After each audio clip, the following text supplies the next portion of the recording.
Welcome to Markets Now. I'm Michelle Rook along with Tommy Grisapi with Advanced Trading. Well, Friday we ended up with grains all to the plus side as well as live cattle also back into some contract highs, but feeders and hogs were lower. And Tommy, the rally in the grains feels like a gift. It feels like this is kind of a weather rally in the making, isn't it?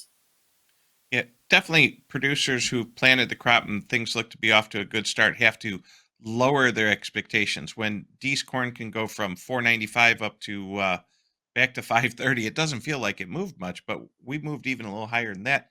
And this is could very possibly be a gift. If we come in over the weekend and the temperatures change and the model runs change and moisture's on the way, as you know, with these great hybrids, we're 2, 3 great rains away from having what could be a really big corn crop. I'm of the opinion almost all the acres up north are getting planted into corn. If they are now switching from corn, they're moving to beans or something else. But the North Dakota, South Dakota, Minnesota clients I've talked to, they're planting. They're going to continue to plant through the weekend.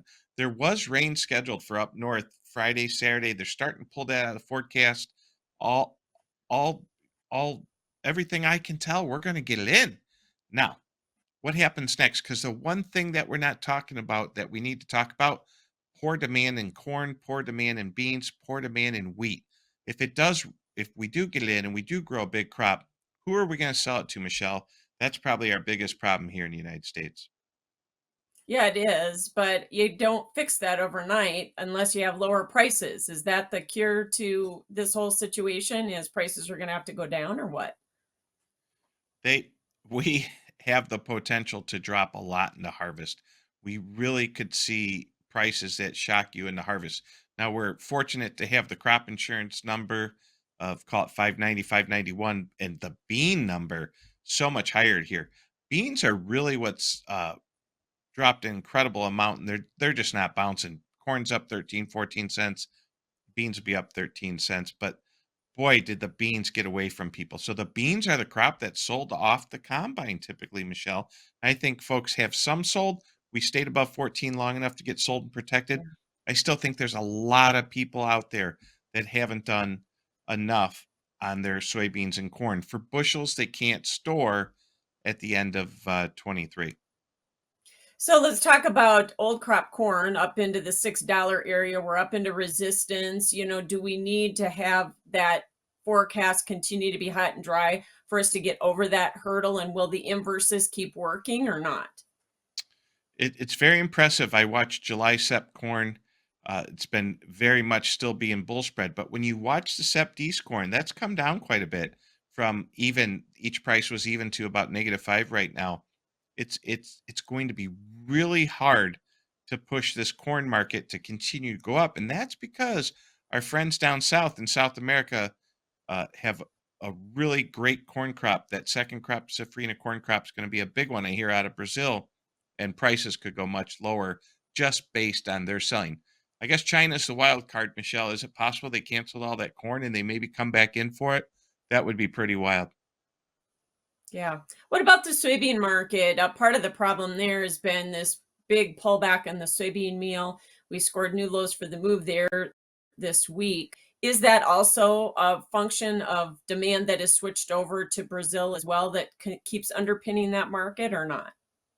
Yeah, there's so many foreign countries competing us with us right now, and we have our own problems with everything, whether it be during harvest when the Mississippi River was too low, during springtime when the Mississippi River was too high. We haven't been the best at getting bushels to people just in time like they've wanted them. And of course, with South America and other countries producing a crop, not only corn and beans but wheat, there's uh, there's other people competing against us, and it's hurting us.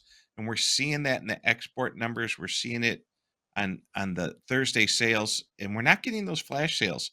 We did have some decent flash sales for a few days, but you'd think with how much the market broke, we'd see giant flash sales, just not seeing the demand we need.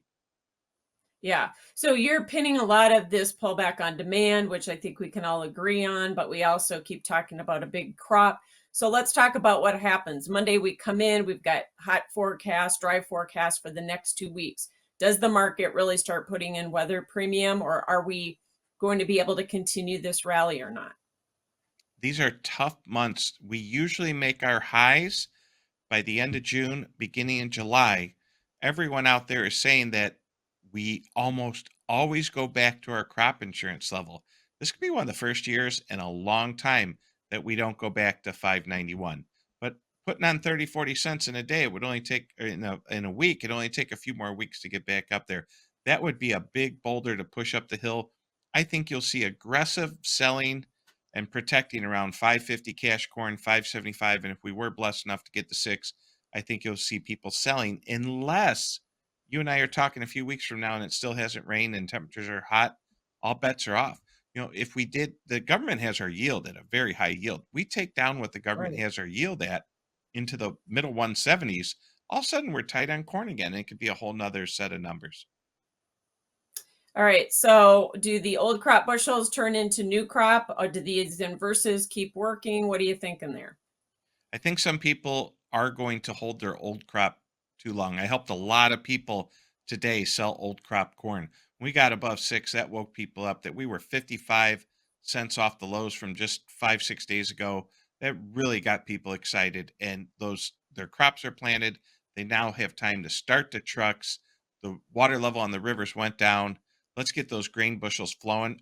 If you're in love with owning grain, go buy a call option. You could sell your old crop if you want to own corn for a whole nother year or just a few more months. You could go buy a SEP where you'll be buying new crop call options, but you could sell your crop with the six and buy next year's crop in the lower fives. That's if you're in love with corn, I think it's time to quit paying interest rates and start making interest. Almost every bank in America has a sign out there that says 5% if you come in and bring them money. Time to cash in that grain for money and start earning interest, Michelle. So, you mentioned folks are getting planted up in the north. So, what are you expecting for peepers? For PP, Yeah. What are you expecting when all is said and done? I don't think we'll see that much. I think Okay. I have one client who said he's going to have PP. He had two planters break in the last 48 hours. It was just a freak thing. I don't think we'll see it. Now we're coming up to the prevent plant date. But last year, Michelle, I drove around the first week of June and went and visited 15 clients that were slamming in corn. Of course, we were about $1.50 higher than where we are right now, maybe $2 higher. A lot of things were different a year ago. It'll be interesting to see what the final number was. I do think the original number the USDA had for North Dakota was very high. Maybe that's toned down, but I think it's going to go to something. We have weeks and weeks where we can plant beans up in North Dakota still. Yeah. So we've been caught up in the debt ceiling discussions, the debate, and now we're talking again about, maybe even interest rates going up another 1/4%. The Fed funds rates are kind of indicating that. What do you see ahead in terms of this outside market picture? Great question. This was a big week of Fed speakers going around trying to warn everyone, tell everyone they're talking one, maybe two more rate hikes. Now, the Fed funds and everything looks just like the corn market, where it's really high in front, but you look several years over and interest rates aren't nearly as high. The government needs to tame inflation, and inflation in some countries, not just ours, inflation in some countries is still running wild. We've toned it down a little bit, but you don't get to do a victory lap because we're only inflating at 5%. The Fed says their target rate's around 2% inflation.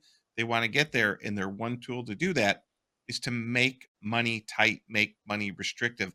I do think the American economy is slowing down in so many ways, so many different aspects of it. And with an election coming up a year and a half away, I think they all want to run around and say that they got commodities down. 99% of Americans aren't farmers, and I think government and politicians want to say, "Look what we did for you. We got the price of commodities down. Look at hogs, Michelle. Any politician right now could say, you know what? Look how affordable pork is. We did that for you. I doubt they did it for him. But they're going to play that card. Whatever they need to do to get elected, they're going to say they did that. I think that is getting commodity prices down in the next 18 months. Wow. All right. Thanks for joining us. As always, Tommy Gersafi with Advanced Trading. That's Markets Now.